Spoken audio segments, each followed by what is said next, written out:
गगन हावा र आज चाहिँ धेरै दिन बाद फेरि साथीसँग खोला आएको छु फिसिङमा। अस्तिको भिडियो पनि छ, यहाँ साथीले चाहिँ कास्ट गर्छ।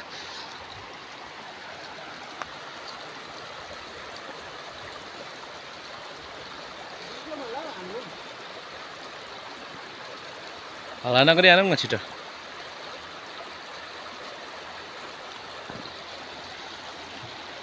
दामी हामीले चाहिँ कास्ट। यो जग्गा चाहिँ हामीले पहिलाको भिडियोमा चाहिँ यस्तो थियो, कस्तो थियो, अहिले चाहिँ भलले गर्दाखेरि सबै बिगारेको रहेछ। र हामी आइपुगेको छौँ अहिले खोलामा। यही जग्गा चाहिँ पहिला कस्तो थियो तपाईँहरूले भिडियो देख्नुभएको होला पहिलाको, तर यसपालिको भलले गर्दाखेरि चाहिँ एकदमै जग्गा चाहिँ चेन्ज भएछ।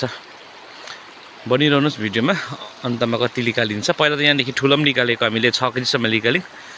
अब विन्टर टाइममा हेरौँ के हुन्छ।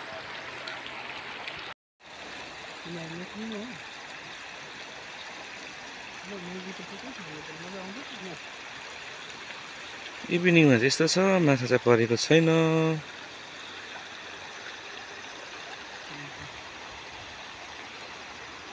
जुन पनि आइसकेको छ लगा चाहिँ।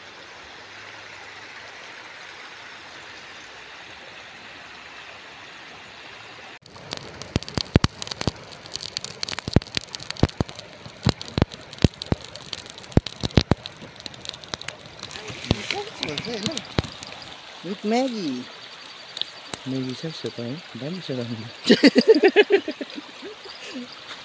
रोडमा नपर्ने माछा चाहिँ गोबरमा। यहाँनिर चाहिँ माछा परेको जस्तो छ है। ल बनाउँदा म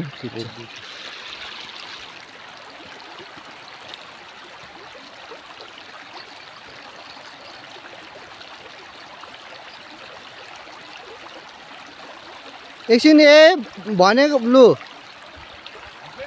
भिडियो भएको छ होइन ल।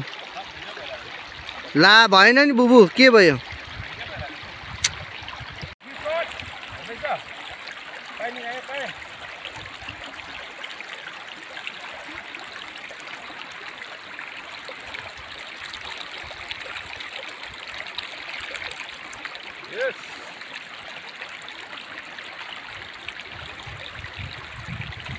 ध्यान पाखा लागेको यो पत्ला।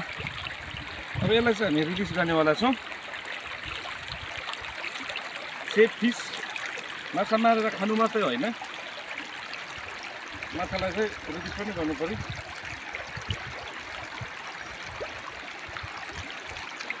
ल गरिदिउँ सेफ फिस।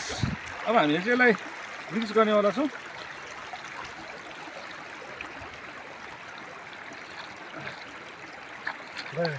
By by.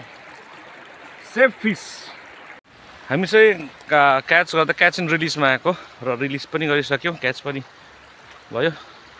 अब चाहिँ हामी फर्किनेवाला छौँ है घरतर्फ। तपाईँहरूले पनि माछा चाहिँ पक्रेर खानु मात्रै होइन, रिलिज पनि गर्नुपर्छ हामीले चाहिँ। बाई बाई, अग्ला भिडियोमा भेट्नेछौँ।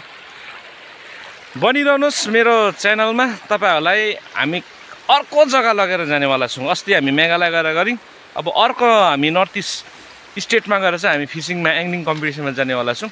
त्यो भिडियो हेर्नुको लागि चाहिँ तपाईँहरूले चाहिँ सब्सक्राइब अनि बेल आइकन चाहिँ बजाइराख्नुहोस्।